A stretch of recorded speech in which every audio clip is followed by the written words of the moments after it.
All right. Hello again, adventurers, and welcome to another exciting episode of Daily December to 2022, Day 21.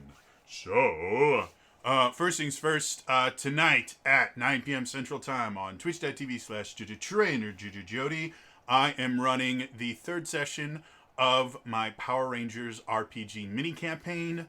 It's the second to last session, guys. You want to check it out. Thomas St. John, who is their mentor, has mentioned that he's designed something new for them that will help them in fighting Rita's latest monster, the Feedback Freak. So check that out. Now, on to what we need to talk about today. Remember I made that video that it was the first time that I actually lost subscribers in a little while?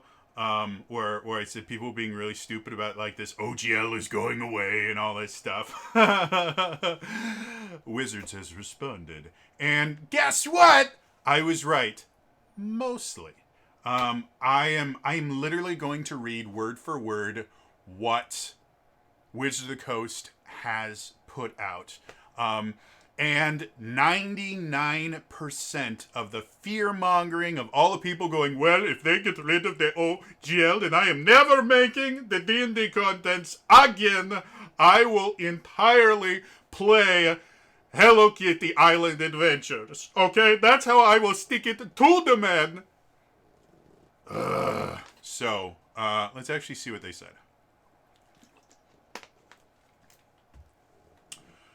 OGLs, SRDs, and one D&D. From the D&D Beyond staff. Those of you who don't know, Wizards of the Coast owns D&D Beyond now, so this is from Wizards of the Coast. We love the interest and passion the community has for D&D. We love D&D too. So, when we see the D&D community concerned by rumors and misunderstandings, we want to clear the air and share the facts with you, even if it's a bit earlier than our original plan. Well, wait a minute.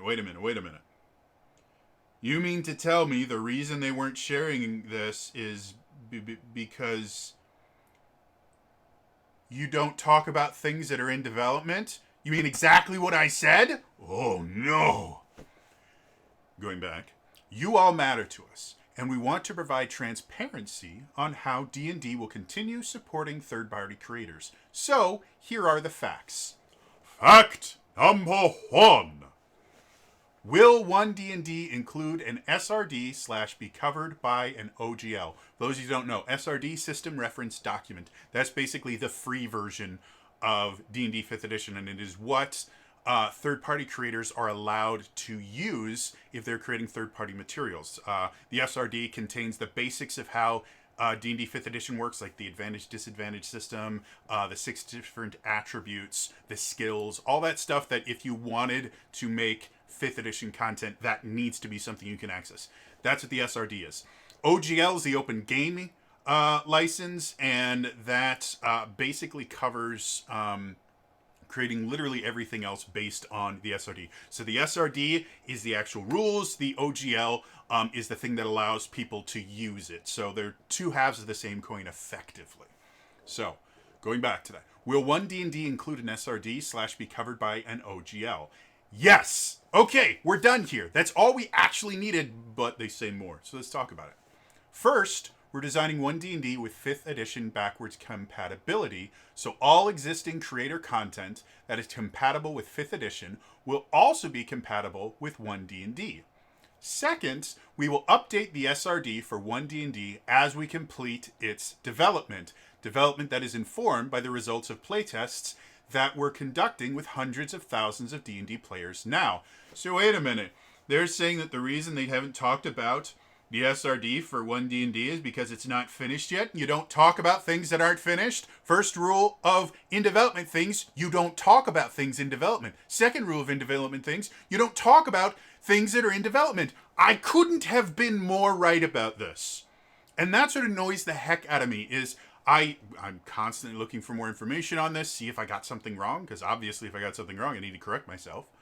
And everybody, if you go to Twitter right now and search #OpenDND, you will see things for anywhere from the past few days to a few hours ago. They're all talking about, well, if they remove the OGL or they get or they don't release an SRD, then this is good. And they just keep talking about how it's like, oh, this is what's going to happen. No, it was never going to happen. It was a stupid idea that it would happen, and now we have officially stated it's not going to happen. And they said the exact reason why. They didn't say it before. It's not done yet. And we're not going to tell you about something that's not done yet because it's bad for business. Again, look at No Man's Sky.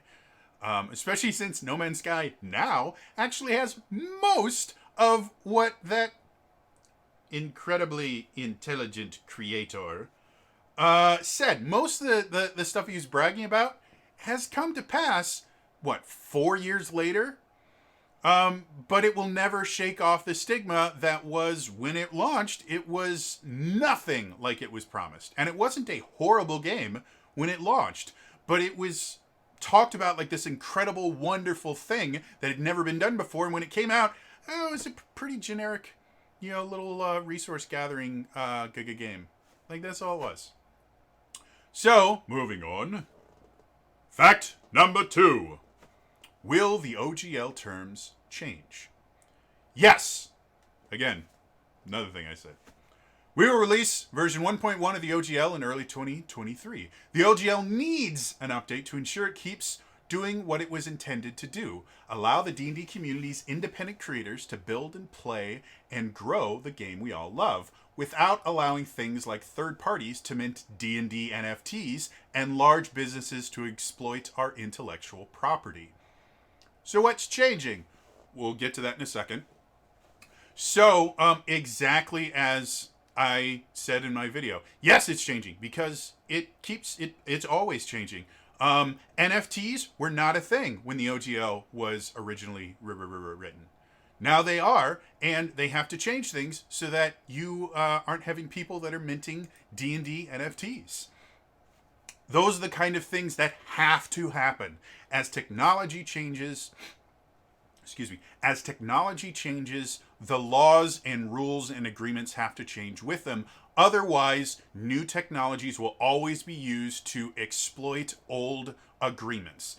If we look at the Digital Millennium Copyright Act, because it was written over 20 years ago, it is constantly being exploited by new technology and new ways to do it, and it needs to be updated.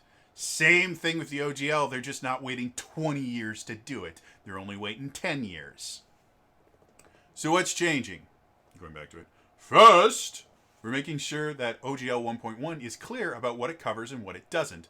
OGL 1.1 makes clear it only covers material created for use in or as TTRPGs, tabletop RPGs, and those materials are only ever permitted as printed media or static electronic files, like EPUBs and PDFs.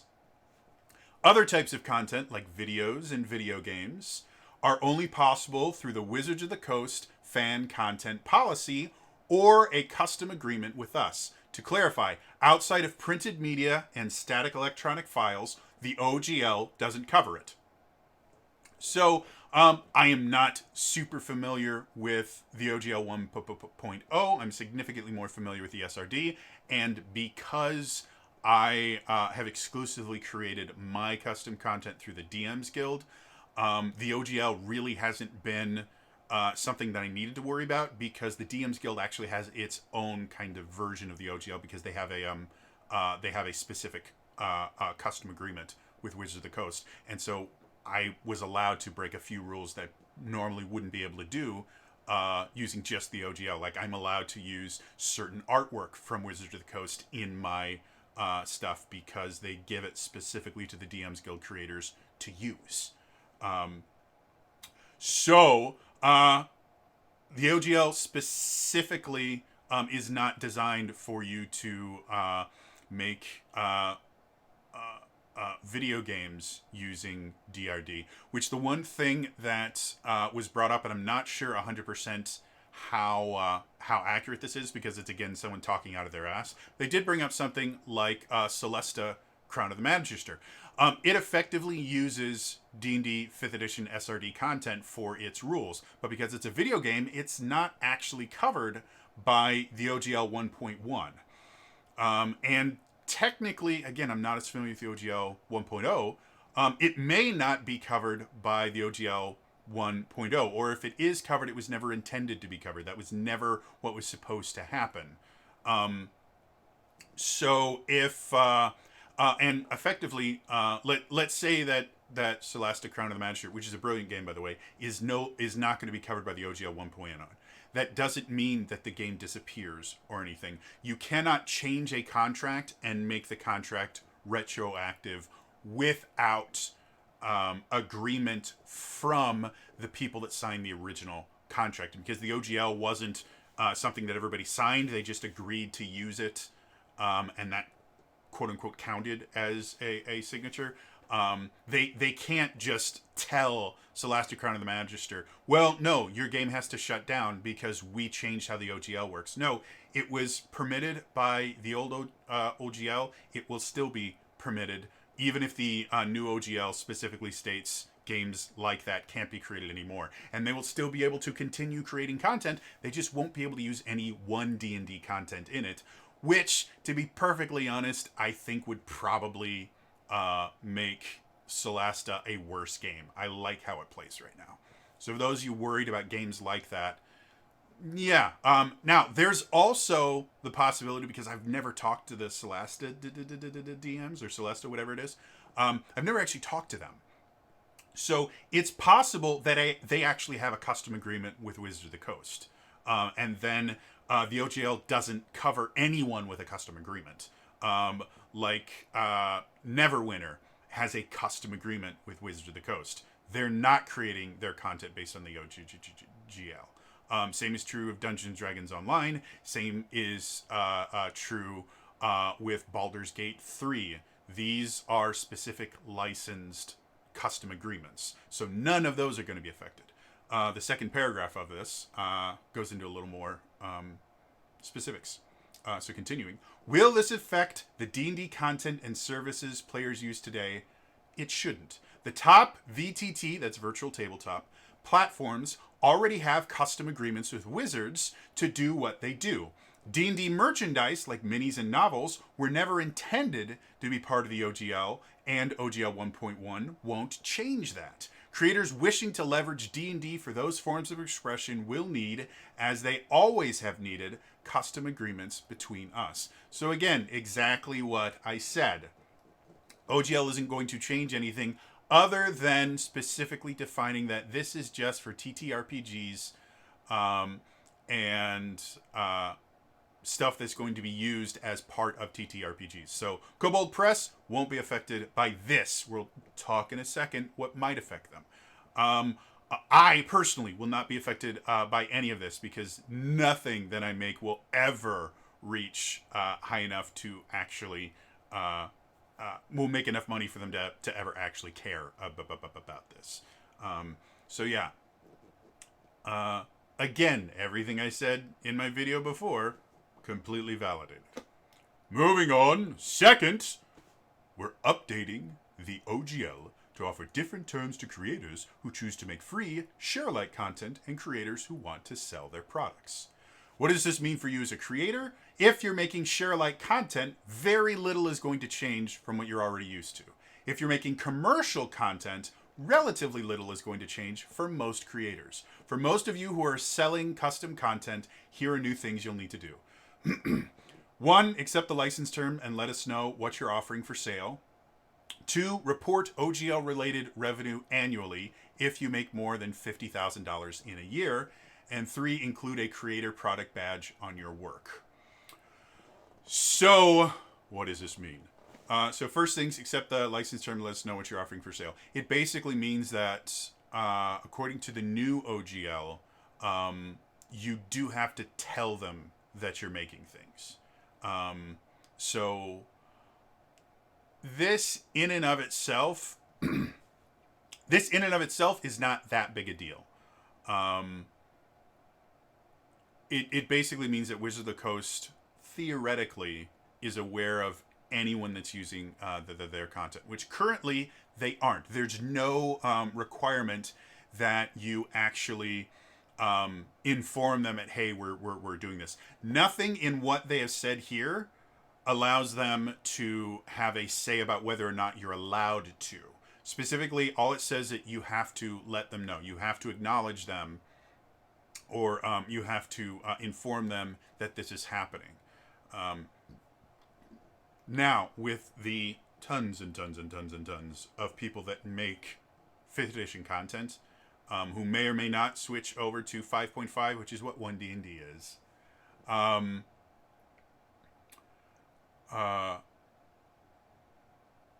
that effectively means that Wizard of the Coast in no way is going to know everything that everyone is making. What I mean by that is, yes, according to this, we are all required in some way to inform Wizard of the Coast that, hey, I'm making a D&D product for sale. If you're just using, like, if you're just making stuff for your friends and you're not selling it, there's nothing you have to do.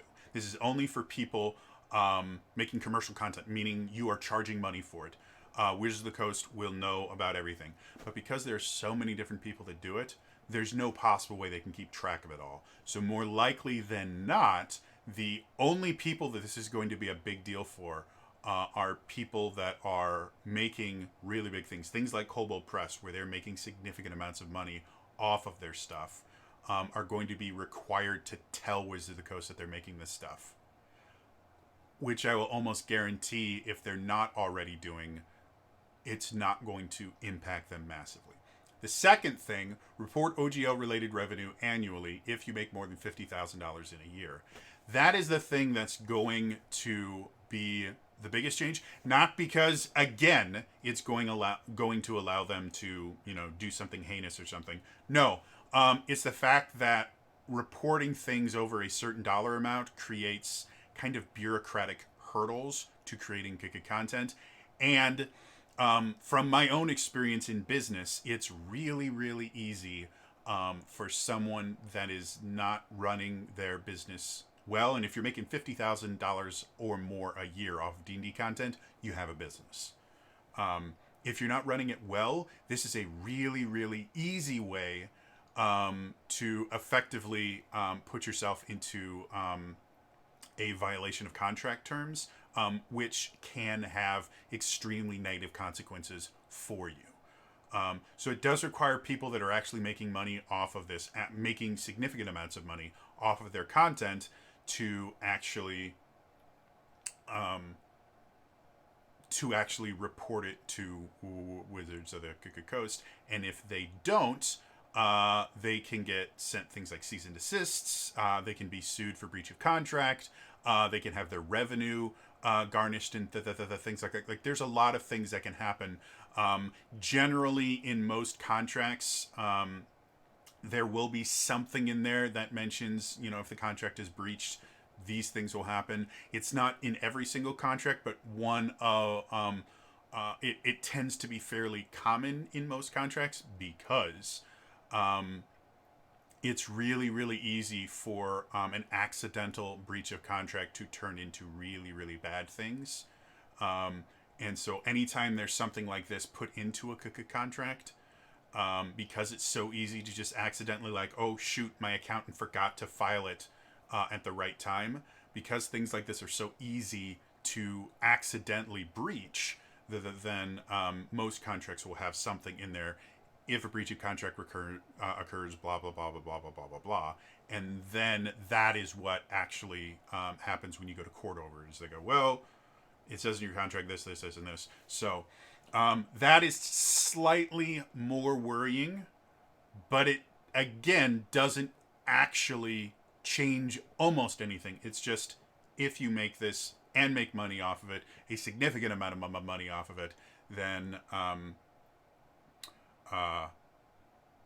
you have to tell them about it. You have to officially report it. Again, every other business in the world, this is a required thing. And if you, again, if you're making that much, you already have all the documentation you need to submit to Wizards of the Coast. You already have that collected, because you have to do the same thing for the IRS. So it's not like they're asking them to do new things. They're just asking for basically a CC on certain things. And technically, the stuff that you report to the IRS is significantly more complicated than what is being referenced here. So, yeah. Do I think this is going to be a huge deal? No. I do think it's going to force a few smaller. The reason I keep saying 50,000 a year is a significant amount is 50,000 a year is higher than the average salary of an American worker. So if you're making 50,000 a year, you are doing this full time. Like, you are making enough for this to be your full-time job. So yeah, I do consider $50,000 a year a significant amount of money. And then include a creator product badge on your work. That's one thing that I think is a little bit annoying. But again, like if you go to my, any of my products on the DMs Guild, they specifically, like, they're required to have a DMs Guild badge on them in order to be printed.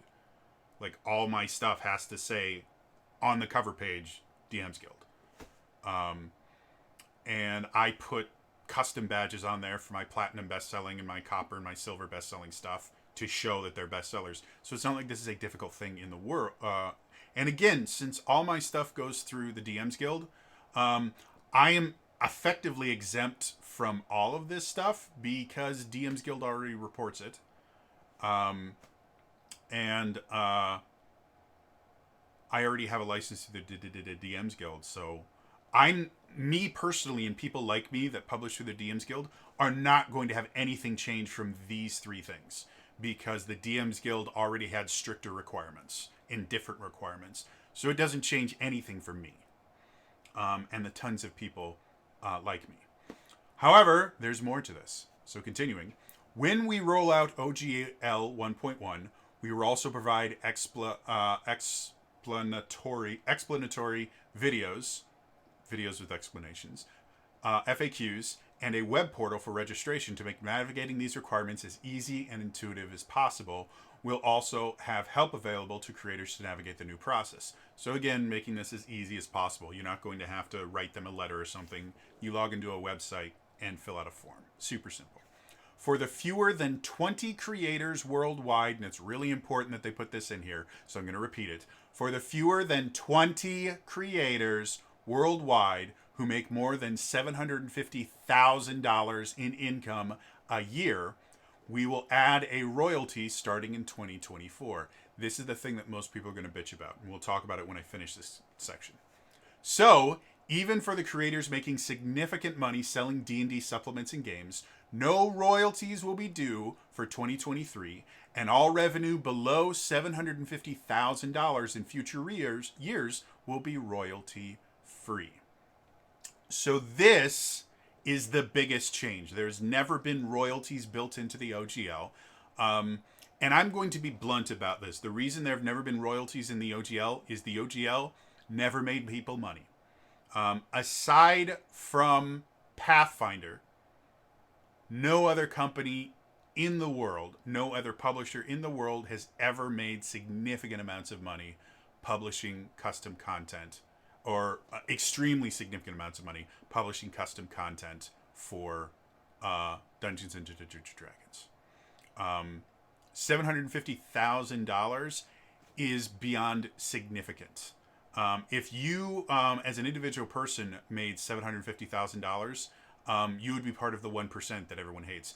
Fun fact, if you make more than, I think it's something like $200,000 a year, which is not an exorbitant amount, but it's still, you are still relatively wealthy. That still makes you part of the 1% in the U.S. If you make more than, I think it's like, if you make the average wage, where it's like $50,000 or $60,000 a year, you're already in the top 1% of the world, because massive parts of the world live in significant poverty. The U.S. Quality of life in the U.S. is one of the highest in the world. So if you're afraid of being the 1%, you're already in the 1%, aside from a very small minority of Americans like myself that aren't allowed to make money.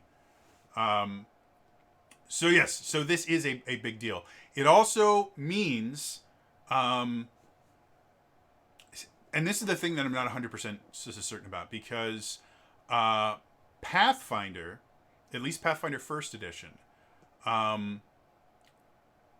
was created using the SRD of D&D Third Edition, and was technically covered by the open game license for them. I will guarantee Pathfinder makes more than $750,000 a year annually. A year annually is 100% redundant, but they make more than $750,000 annually because they are a full business. For a small business, like when you are the only person making anything, or if you have maybe 5 or 6 people that work for you, making $750,000 a year is really good, and you can pay your staff really well and have enough to pay for taxes and all the other stuff that you need.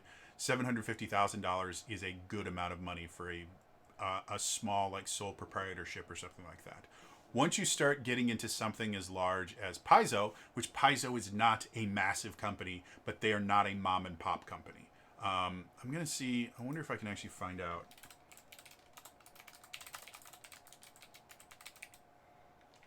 I'm going to see if I can actually find out how many. Paizo has 86 employees, according to ZoomInfo. However, according to Zippia, they have 125 employees. And they specifically say their revenue was $12 million in 2021. So we can, I think we can safely say that the actual numbers probably somewhere in between about 86 and 125, maybe a little bit higher. But we can say that they probably, on average, are going to be around, let's say, 100 employees. 100 employees is no longer a small business. It is a medium-sized business at that point, and $12 million in revenue is not small business numbers. 12 million is a decent amount. The store that I used to run, it was one of the busiest, or I used to run sales for. I didn't run the whole store. Should have, and I technically was, because the store manager was a dipshit and didn't know how to run the store. So the district manager basically gave me the keys and said, run the store, and I just had to pretend the other guy was in charge. But anyway, that store annual revenue for it was somewhere between like 3 to 6 million. Was evident annual revenue when I was working there, which we're going on 15 years, something like that now, and is one of the busiest stores in that particular company. So 12 million means they're doing more. They're making more revenue than the store that I used to pull, 80 to 120 hours a week during busy weeks.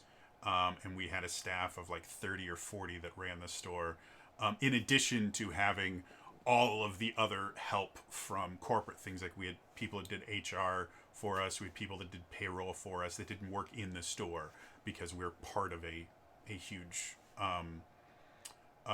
company. So yeah, having 100 employees making about 12 million a year. Again, if Zippia is to believe, and I have no idea how accurate these numbers are. I have not personally looked at anything Paizo has put out as far as revenue is concerned, and I believe Paizo is a private company. So unlike publicly traded companies that are required to put out P&L reports and stuff for their investors and their stockholders, private companies are not required to do that. So there's a good chance that this $12 million figure is not accurate, because a lot of times businesses simply will just not publish that information, and then that number is generally come to based on conjecture and other things like that. Sometimes it's relatively accurate, sometimes it's completely wrong. So we cannot guarantee that they're making 12 million a year. They may be making more, they may be making less. I can pretty much guarantee they will be above the $750,000. So because at least Pathfinder First Edition was under a different OGL for a different SRG, does this mean that Paizo is going to have to start paying them royalties? I haven't the foggiest idea. I will say this thing in particular will prevent another Paizo from forming. And what I mean by that is if Paizo was to go, you know what, we've decided that we're going to make a new game called Path Searcher. And Path Searcher is going to be using 5th edition rules and things like that. Theoretically, if it got as big as Pathfinder is, it would probably have to make it would have to probably pay royalties. What those royalties are, they do not talk about here, and I will almost guarantee they probably don't have a number yet. Again, this is all stuff that is in development, so there's a good chance that a lot of this stuff will change. The $750,000 limit may change. It may go higher. It may go lower. We don't know. But none of this stuff is official until the actual OGL 1.1 releases next year. We will not know. And again, the royalty aspect will not go into effect for a year. So any company that is currently operating under it will have a year to change things. Now, as far as running a business is concerned, is a year an adequate enough time to change your entire business model? Not really. Is it possible? Absolutely.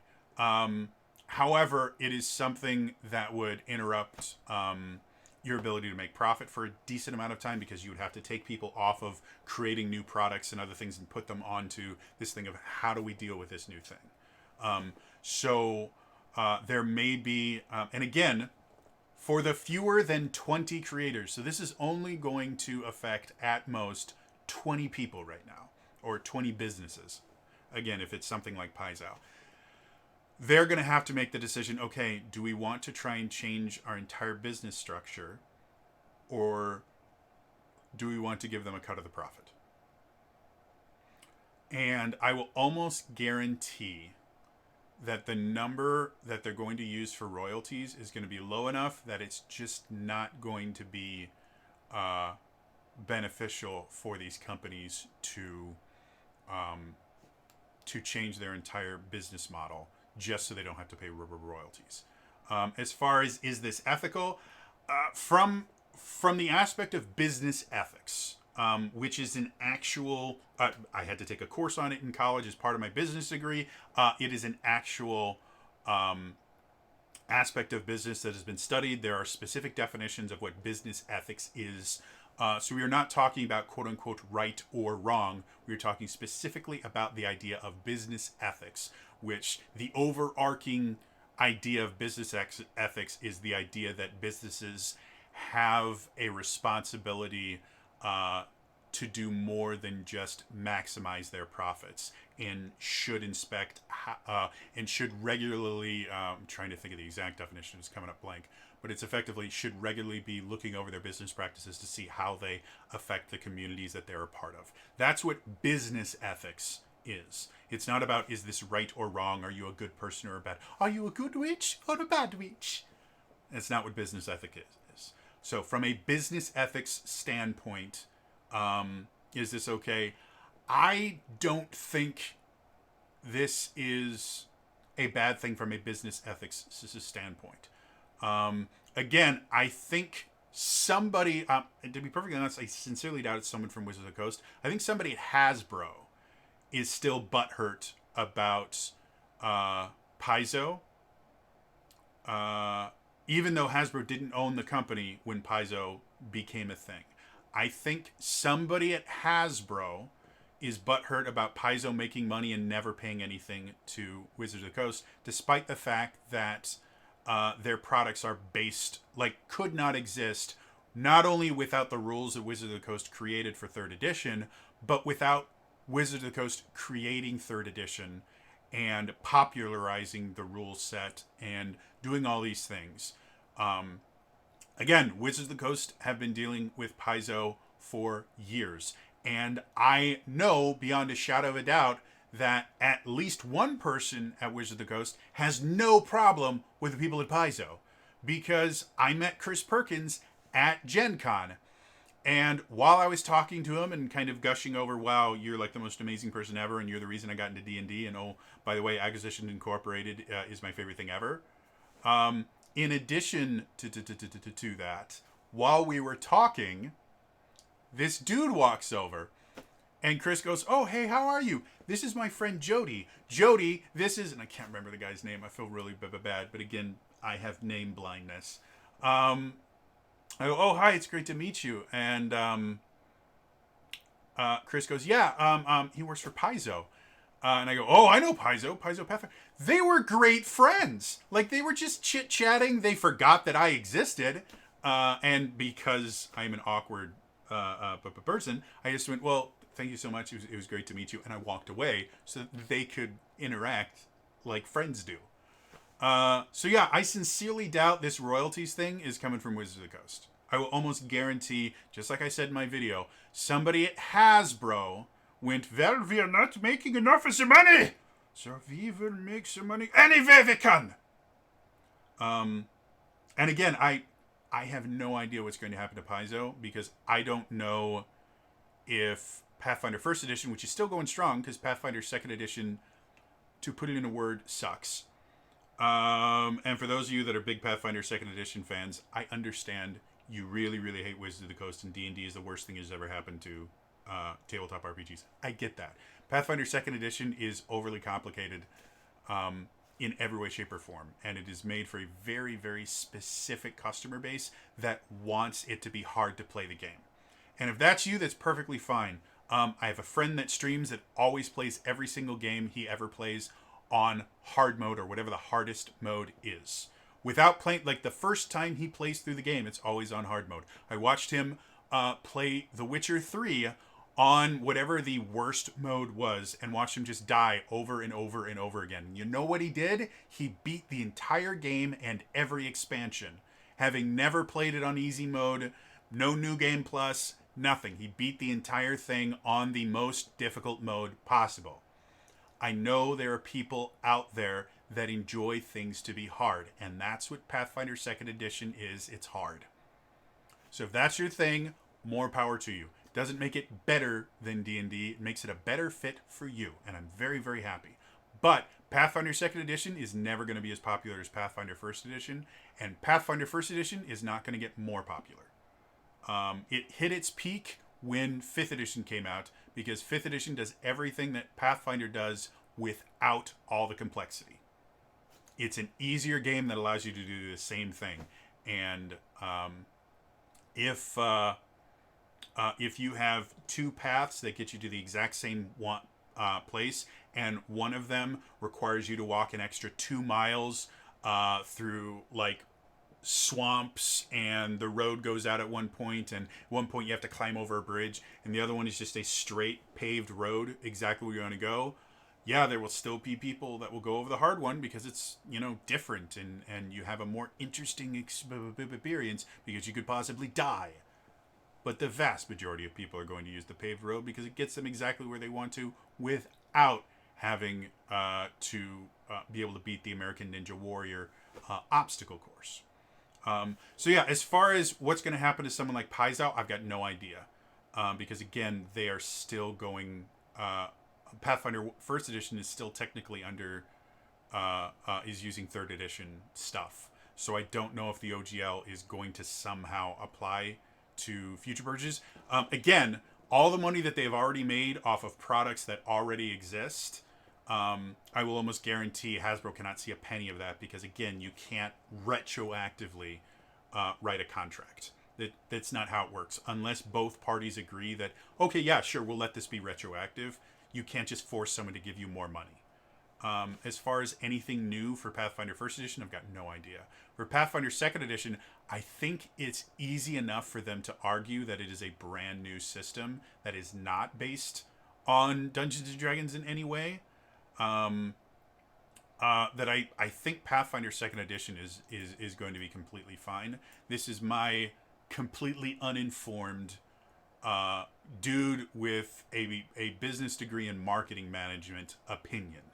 I do not have a degree in business law, nor do I know what they do over at Paizo. So I can't 100% say what I'm saying is true. I'm just my very limited understanding. I think they should be okay. And to theorize a little bit, it's possible that the reason they started Pathfinder Second Edition, other than the fact that Fifth Edition was kicking their ass, is they might have gotten whispers that something like this might be happening. I have no idea how long this talk has been going on for. Again, my personal opinion is this is a Hasbro thing, and Hasbro hasn't owned WOTC for too long. There we go. When did they do it? Oh no, Hasbro bought WOTC apparently back in 1999. So yeah, actually, this might be something that's been going on for a while. I didn't realize it was that long ago. But again, Hasbro hasn't cared about Dungeons and Dragons until the last few years when it was actually making the money. So this still feels like somebody at Hasbro is pissed off at Paizo, and that's what it is. The other companies that will probably be influenced by this, something like Kobold Press, where they make shit tons of stuff for D&D 5th edition, they will probably have to reconsider what they're doing. I have no idea what their annual revenue is. They may be under $750,000. I sincerely doubt it though, because they're a big company.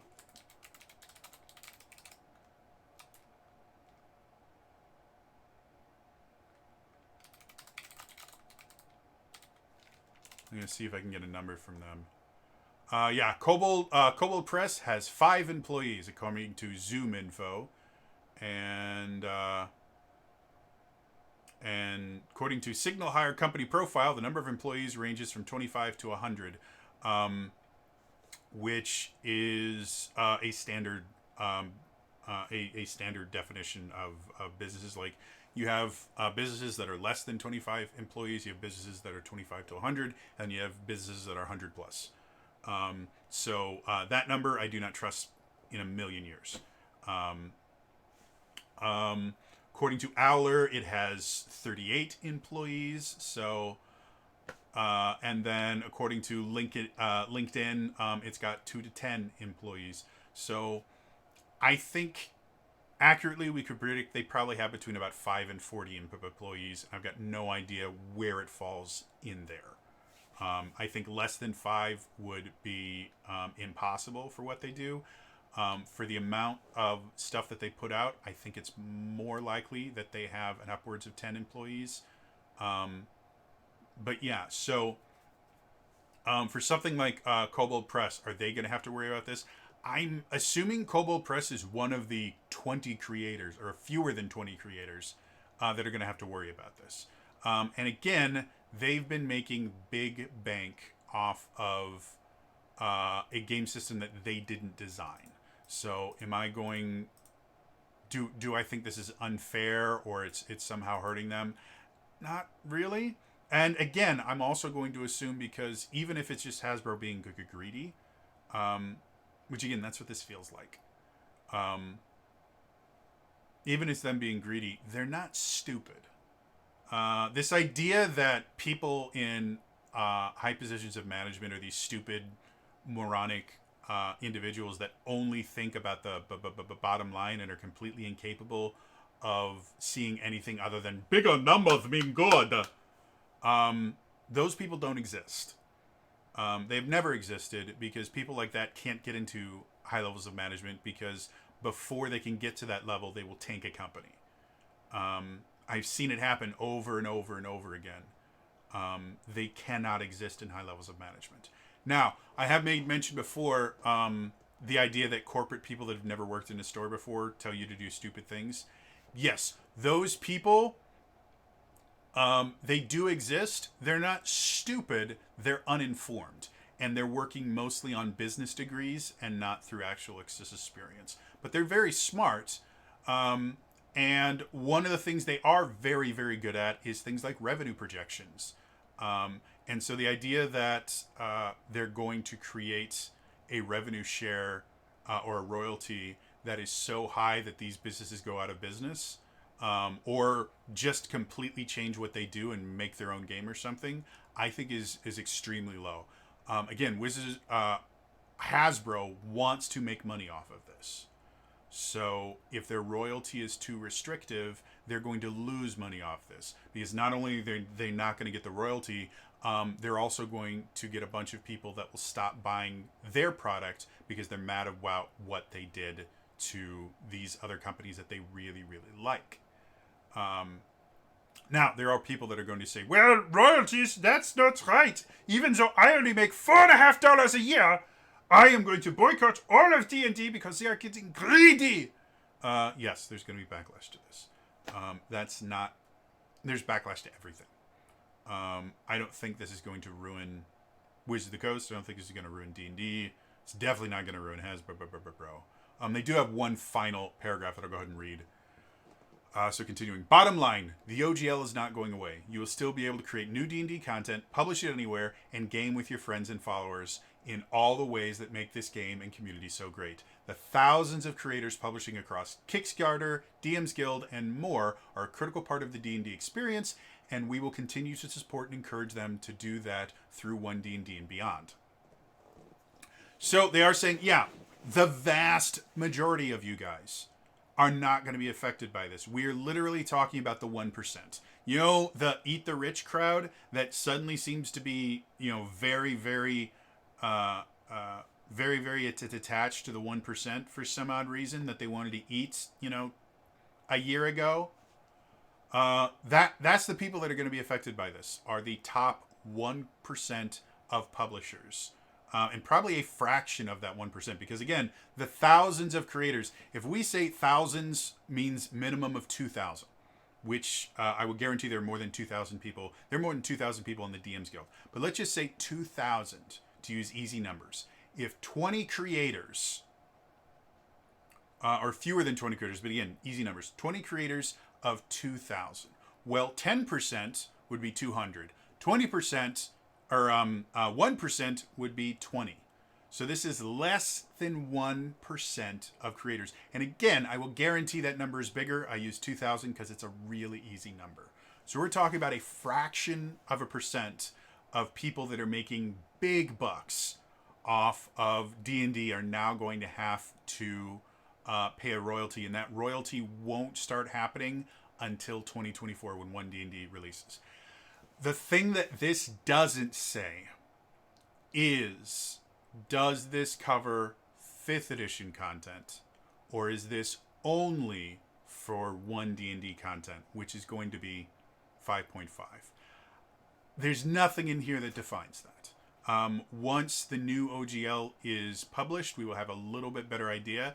If I were to make a prediction, because they keep claiming that 1D&D is backwards compatible with 5th edition, and we all know that 1D&D is D&D 5.5, my prediction is they're going to say that all 5th edition content is included with this, and they're probably going to rename 1D&D.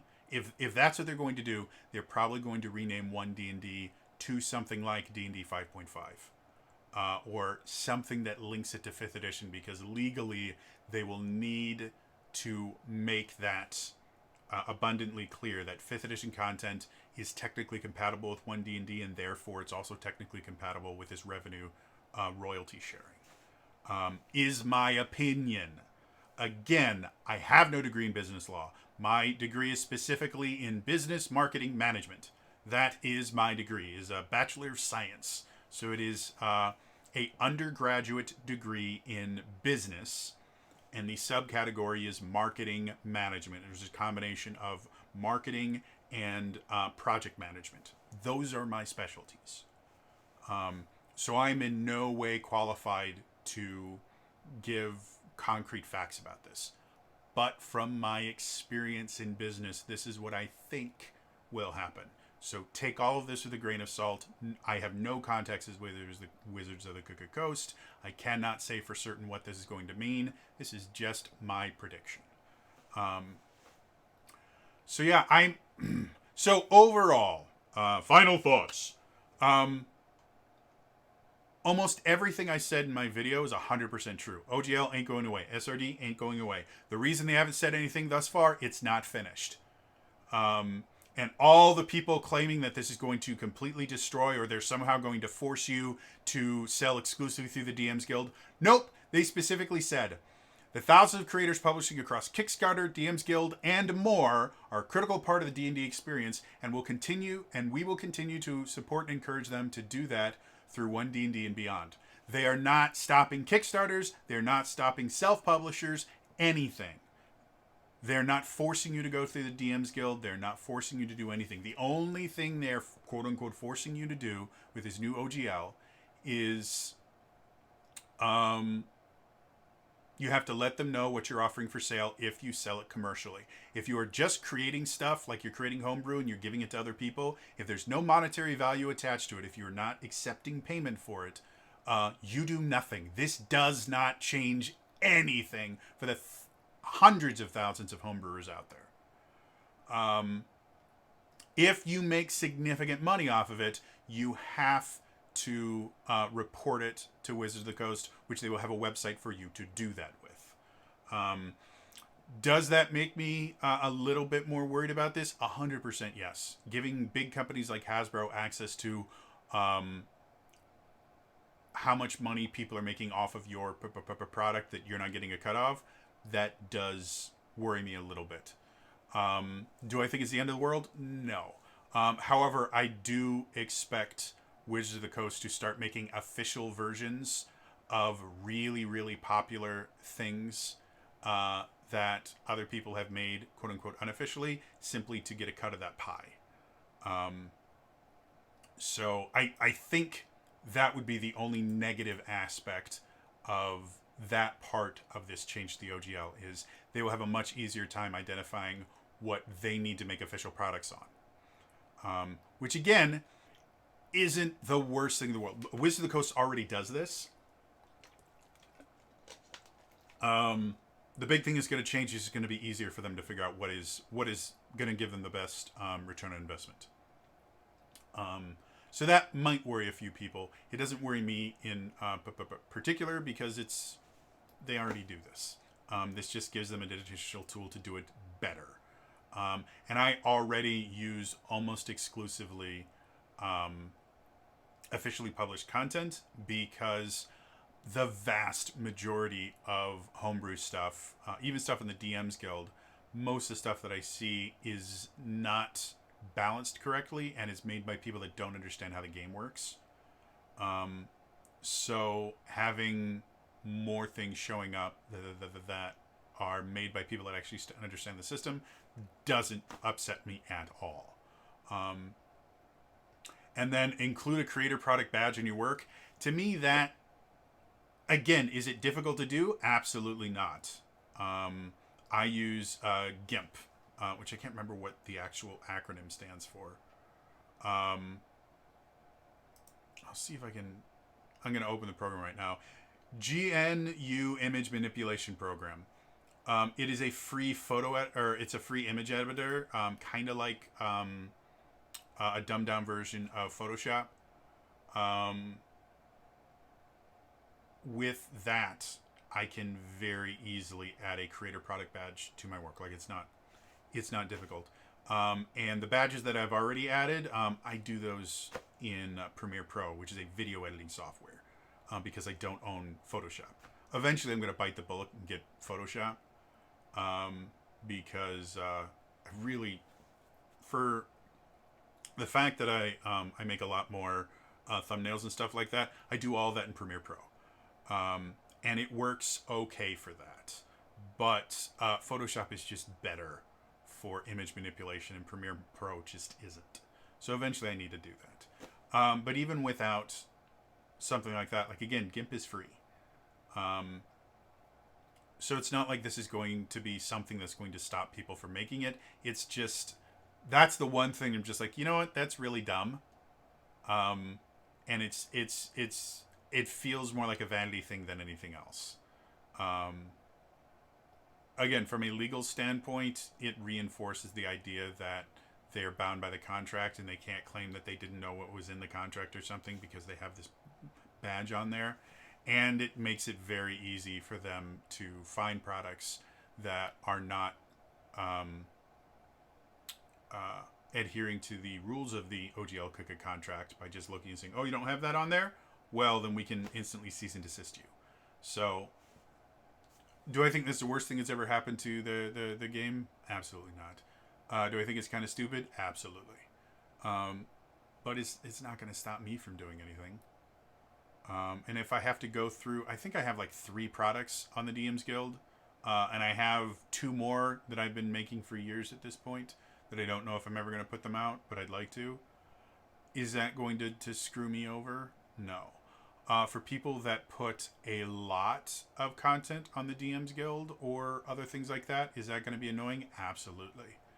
Uh, Again, if Kobold Press has to go through for every new printing of their materials and put this creator product badge on their work, that is actually going to cost them money because they have to pay someone to go through every single cover and put this thing on there, and they have to figure out how it's going to work into their cover design.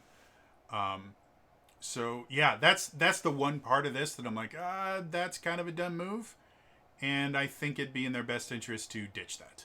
Everything else, perfectly fine, completely understandable. Again, even the revenue royalty split thing makes perfect sense to me. Um,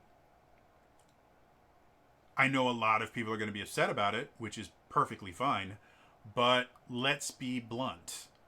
Uh, Paizo has shown exactly how bad of an idea it was to not have something like this built into their product from the get-go. Because, again, even if the number 12 million is accurate, that's a lot of money. And that was for a single year. That's a lot of money that they never got to see, despite the fact that they put probably a decade's worth of work into creating D&D 3rd edition, publishing it, popularizing it to the point that Paizo could even exist as a business. Paizo owes everything they have to Wizards of the Coast, and they have paid them nothing over it, and have made shit tons of money out of it to the point where they were the number 1 RPG on the market for 9 months. Again, it was only 9 months. Oh wait, no, I think it was for another 2 years, because those 2 years that they were number 1 on the market, D&D wasn't publishing anything, so they were literally competing with no one. But when they were competing with D&D, it was 9 months that they were actually, and they weren't really competing in that year, or in those 9 months anyways. D&D released 2 books in that time, and they were both not super well received. So yeah, this makes perfect sense to me. Do I think it's an evil corporate thing that they're trying to no. I think it's a smart business move. And yeah, I don't think it's really going to affect. Again, I don't think it's going to affect Paizo at all, because again, they're making 3rd edition content, and I'm not certain if they're even going to be covered by the new OGL 1.1. Again, I've never read the OGL because I've never needed to, so I don't know if it covers 3rd edition stuff. Or if there was a different OGL for 3rd edition and whatever. Like, again, I have absolutely no idea. I know technically in 3rd edition they had a thing called the D20 license, which is where things like Star Wars Knights of the Old Republic, for those of you that don't know, Knights of the Old Republic was a 3rd edition D&D game that used Star Wars. If you play the game, the feats that they have in there are 3rd edition feats. Like, they have 2-weapon fighting and improved 2-weapon fighting and ambidexterity and all that stuff. They just put a Star Wars, they just put Star Wars clothes on it. And they were able to do that through a thing called the D20 license, of the D20 system, which is how there are so many different versions of things that all use the same basic properties of 3rd edition. Pathfinder was made over using the D20 license as well. So I have no idea if that's going to affect them at all. Again, I sincerely doubt Pathfinder 2nd edition is going to have anything to worry about, other than the fact that it's a poorly designed, overly complicated game. Yeah, I am most interested in seeing Paizo's response to this. And to my knowledge, I don't believe Paizo has put anything out about this at all. Mostly because they're not stupid. So I'm actually going to their Twitter page to see. There we go. All right, so yeah, I mean, they're talking about new products for 2023. There's, yeah, as far as I can see, they have made no responses whatsoever to the announcement, because the announcement from Wizards of the Coast came out about 4.5-5 hours ago when I'm recording this, and Paizo has been tweeting since then. So as far as I can tell, they have said nothing about this. So either it doesn't affect them, or they are they're working internally to figure out how they're going to deal with this. Either way, I would say Paizo, Kobold Press, and a couple other big ones. Those are the ones I really care about. I want to hear what their response is. Let's see if Kobold has said anything. I mean, as long as I'm here and I'm recording this video, I'm going to check to see if they have said anything. No, it doesn't look like they've said anything yet either. So, yep.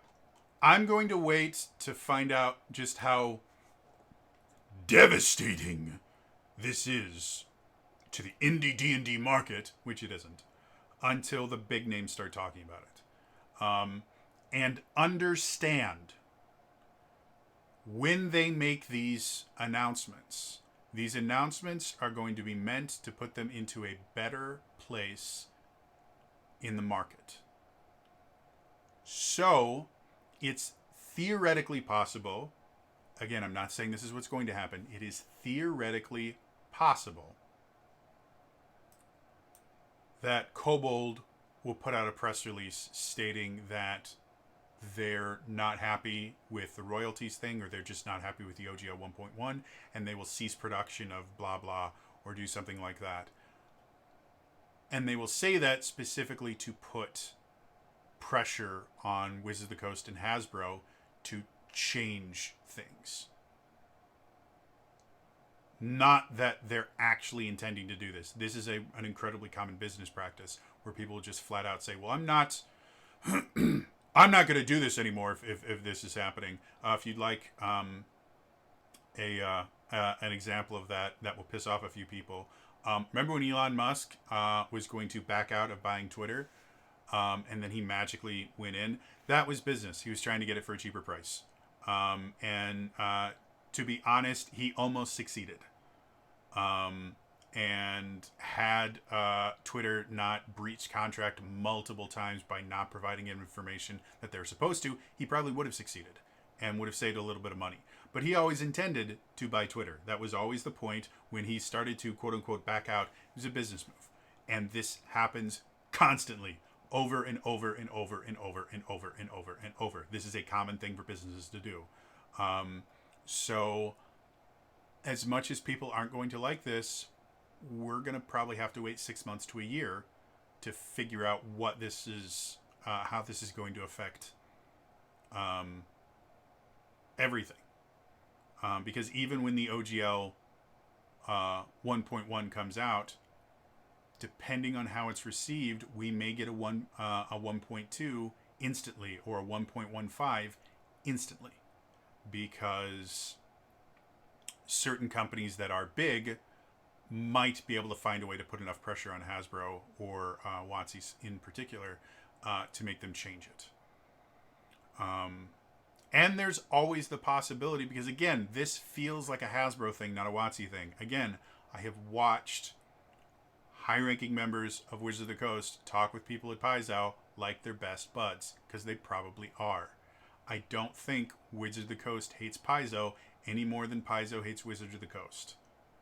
So there is an equally good chance that Wizards of the Coast itself will fight back against things that it feels is going to hurt Dungeons and Dragons, because the people that work on the Dungeons and Dragons team actually care about D&D for the most part. There's a few independent contractors that have already kind of been shown that they want to use D&D for their own thing. But the people that actually work on the D&D team for Wizards of the Coast care about D&D, and they care about the D&D community. I know this from talking with them. They do care. So I'm interested to see what happens. But all the doom and gloom and everything where people are going, everything is horrible and D&D is over. The good times are over. If you have no idea what that is, search Homestar Runner Bug and Mouth Disease. And then watch the entire cartoon because Homestar Runner is amazing. And I can't do a Homestar Runner impression, and it makes me upset. But I can do Strong Bad. Strogdor the Burninator. Oh, come on, guys. Things are about to start going crazy, go nuts. So, yes. So all the people are doom and gloom and everything like that. 100% wrong. Every single one of them were freaking out and going blah, blah, blah, blah, blah, blah, blah, blah, blah. There's a video making the rounds right now that I have not watched because it annoys me.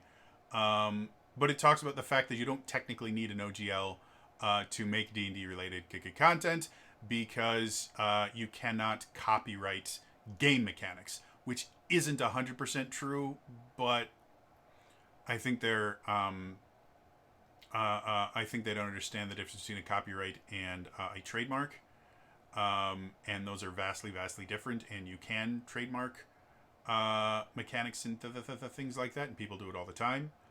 And again, I haven't watched the video, so it's possible that they've already mentioned the difference between that. Again, I didn't watch the video yet. But there is an aspect to that is true, where you don't technically have to use the OGL to create certain things, depending on how you create them.